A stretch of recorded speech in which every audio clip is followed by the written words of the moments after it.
My name is Shane Barclay. I'm a general practitioner currently working on Salt Spring Island.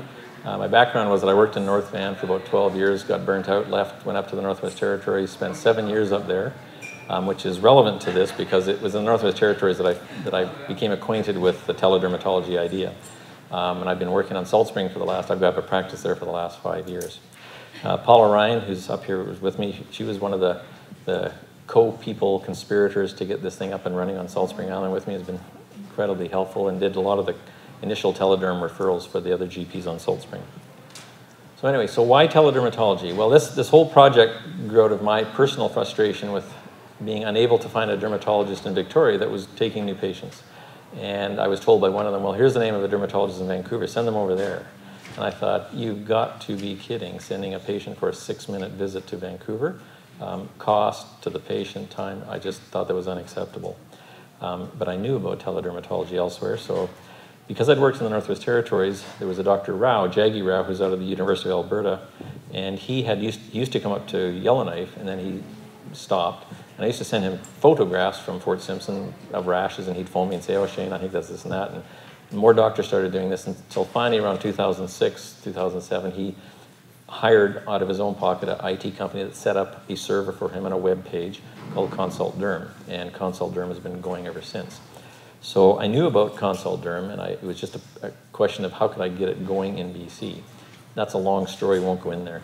But anyway, telehealth generally can really help rural and remote physicians. In Northwest Territories, we had a system that looked very similar to this. It was actually a little bit bigger and older looking.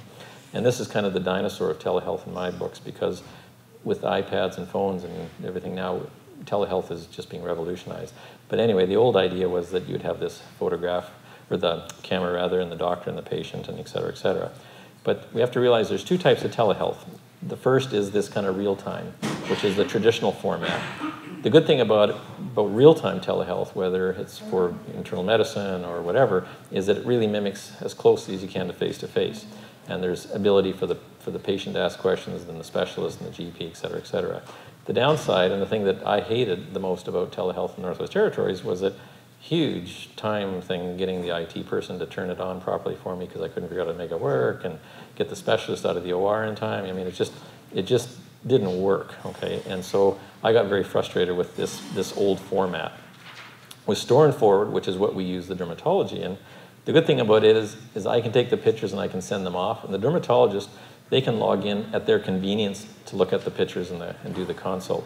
So there doesn't have to be this everybody's in the same room at the same time kind of concept. So it really maximizes resources. The downside is that there's a minor delay of often a couple of days, which in world of medicine is not that bad. And certainly not all specialties are amenable to Store and Forward telehealth. But dermatology is ideal for telehealth because it's primarily visual. There is some clinical note-taking that we can put in the EMR, but usually they're pretty standardized and short. I mean, most rashes don't have a 4-page history to them. Provincial shortage in BC, I've been told that there's up to 22 dermatologists we're short of in BC. So, which is why the wait lists are either non-existent because the dermatologists aren't taking people, or it's 18 months. For patients who are old, debilitated, this is an excellent system. Or people who are in ICU, in the Emerge, for wound care patients, Store and Forward telehealth, teledermatology is ideal. Most of the research has been done in the US and a bit in Alberta. And yes, it's been shown to be all of these. It's time-saving, cost-saving. It's great for triaging patients, so the dermatologist can say, yeah, I actually need to see this patient in a week, not in a year. And most patients, and it was shown in Salt Spring, is that patients love this system and the doctors love it as well. In Alberta, they've done studies looking at efficacy of diagnosis. Simply, it's about 90–95% concordance with a live dermatologist versus sending pictures off. So it's a reliable system for diagnosis.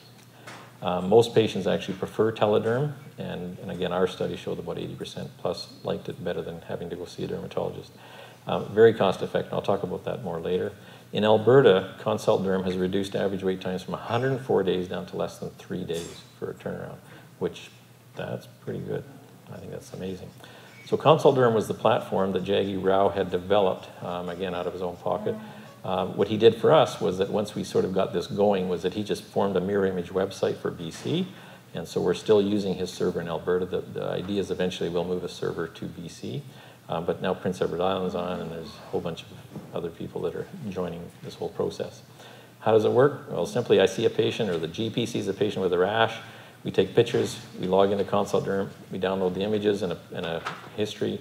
The dermatologist then logs in at their convenience, and that's the key here, so they don't need to be in real time. I use the example of I was at one night on my computer and I got an email saying I've got a Consult Derm waiting. So I emailed Jaggy back and I said thank you, and we got talking. It turns out he was on a plane with his kids on his way down to Disneyland doing his Consult Derms. And I thought, this is the way to practice medicine. Like, wow, we just paid for his holiday. So anyway, once I get it back, then I log back in, I review the consult, call the patient in, and often we've initiated treatment, but if we haven't, then based on what we've been advised, we get the patient going. Brief history, I mean, again, Dr. Rao sort of got this idea back in 2006. Alberta Privacy Commission, it surpassed their requirements for safety, so it's a very secure website. I presented this along with Gordon Hogue. We went to the college here, presented the whole concept. College was delighted. They thought this was a great system, way you go. So it's not been an issue as far as privacy. Currently in Alberta, there's over 500 docs and nurse practitioners, and they do 1,500 consults a year. Okay. One of the things that they have set up in Alberta, which I think we would love to get here, is they have a sort of an on-call teledermatologist. So the emerged docs in the cities and in rural communities too can phone the on-call derm and say, I've got a rash that I really want you to see right now. They send off the pictures, they get the response back almost immediately. The emerged docs in Alberta love it. I've been approached here by the emerged docs in Victoria, and I said, yeah, we're working there, but give me a little bit of time. But that's hopefully one of the things we'll do. So if you're a family doctor right now, as of today, the unveiling is that you can log into consultderm.com. You scroll down and you pick BC Consult Derm, as opposed to Alberta Northwest Territories PEI. The Telederm outreach, just so you know, on the very bottom there, Jaggy has set up as a free service for physicians, Canadian physicians going overseas to third world countries. They can send pictures to Jaggy, and Jaggy will do the consults for nothing. The CSC, AANDC, I have no idea what those are. So anyway, so when you log in, at the very top it says register as a new referring physician. So you click on that, and you get this page. Basically, you just fill it out with your MSP, your college number, your email address, which is very important, and you send that off. Usually within a week or less, actually, you get an email saying, you're now registered with Consult Derm. So the process is either you see a patient on the spot and go, geesh, what is this? Or what Paula Ryan was doing, we were actually getting patients sent over from some of the other docs initially to sort of take the photos and send them off as we were getting going. We explain the process to the patient. There is a signed form that you can use. We don't use it, and I think most of the Alberta docs don't either. We explain the system. We tell them we're going to take pictures, log into a secure website, et cetera, and that is, from the CMPA point of view, that's totally fine as far as informed consent. You take the pictures. The hints that we found with the camera is that you don't need a big high-priced camera. Cheap is easy. We picked AA versus rechargeable because twice I got stung where I wanted to take a picture and the thing wasn't charged, and so we use a Canon one-shot, great, and the AA's last forever. The thing is, when you take a picture, don't get too close to the rash. The dermatologist, depending on their software, they can enlarge it, fade it, they can manipulate it their end. So you just take the picture. Don't use high resolution. Low resolution works just as good. We did a little project with that, and the high resolution takes forever to download, so that it just wastes more time. And don't use a flash. It tends to just wash out the rash. So once you've done that, then you download the pictures on your PC. You log into Consult Derm, and pick BC Consult Derm, put in your name, and then you go up to the top left where it says Request a Consult. So you click on that. There's about these are all patients that I've sent off consults, and now I've got about 4 pages of these. If you're doing a re-referral, like a follow-up, you just click on their name, and you bypass the demographic part. If it's a brand new patient, then at the top it says click here if it's a new patient. So when you click here, you get the demographic page. This is probably the slowest part to enter because it's not embedded within the EMR.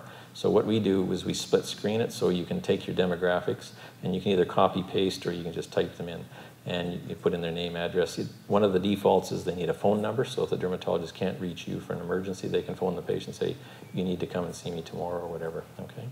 So then you filled it all in, you click done, and then you go to the next page, which is drop downs for duration of the rash or whatever. And usually I just copy paste from my EMR into the patient history. If it's a spot on the back or someplace that the picture may not sort of show where this is from, you gotta be kidding. Okay, then you got this thing you can just click on with your mouse. Then you download your pictures, but you can download past pathology, scrapings, swabs, kind of whatever you like. Then you choose the consultant. You can either put it in the pot, as we say, which is the next available consultant. Currently, these are the dermatologists we have. Wingfield Ramus is a pediatric. We sent her our pediatric cases because she's out of BC Children's. Pat Kenny does a lot of oncology in Victoria, but he does general derm as well.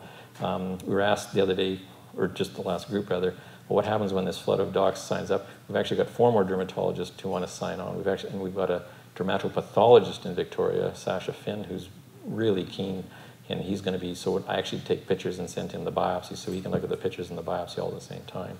It's obviously, if you're from somewhere else, you're not going to be sending Path to Victoria, but if you know of another dermatopathologist in Vancouver, let me know. So currently within a week or less, like Pat Kenny, Wingfield, usually we get it within the same day or the next day, but you get an email alert saying you got a consult waiting. So you log back in, you hit completed, you pick your patient, and they're all listed. The most recent is at the top. You click it on, and here's what you get. At the very sort of the bottom 2/3, you can see that's what we've sent in. At the very top, up here, is what the dermatologist has put in. And again, there's the impression of the diagnosis, the note, which is an educational component. And JAG is very keen to have dermatologists that are willing to teach GPs. And I mean, I've learned, and I think Paul agrees, we've learned a huge amount of dermatology by doing this system. And then finally, the treatment. If you go up to the top, there's a print, and so you can actually print off a full consultation, like letter, which I give to the patient, and you can put that in the patient's chart or whatever you like. The latest development, of course, is an iPhone, iPad app that just came out. There's going to be one for your other phones, which is coming shortly. It's very similar to what I've shown you. You log in on your iPhone, and you put in the pictures and the referrals and what have you, okay? On Salt Spring, one of our family practice residents, Jackie Cooper, did a cost analysis on patient satisfaction. She collected 78 patients over this 4-month period. It would have been nice to do more patients, but she had to get it finished before the end of her 2nd-year residency.